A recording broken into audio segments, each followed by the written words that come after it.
Hi guys, welcome to my channel মা কিষান। আজকে আমি বকফুলের বড়া বানাবো, আপনারা সাথে থাকুন।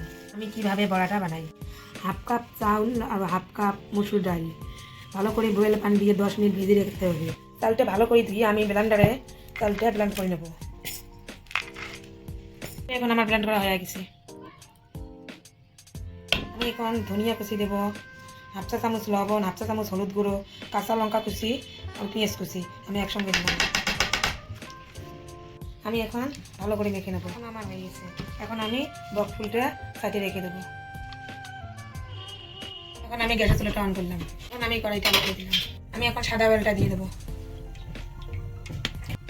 বকফুলটা আমি মেখে নেব, এরকম করে মেখতে হবে। আমার মাখানো হয়ে গেছে। আমার অয়েলটা এসে আমি বকফুলের বড়াটা কড়াইতে দিয়ে দিলাম।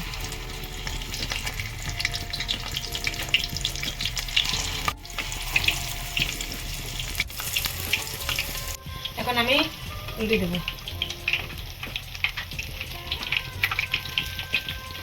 বড়াটা এখন আমার হয়ে গেছে, আমি এখন নামিয়ে নেবো বড়াটা।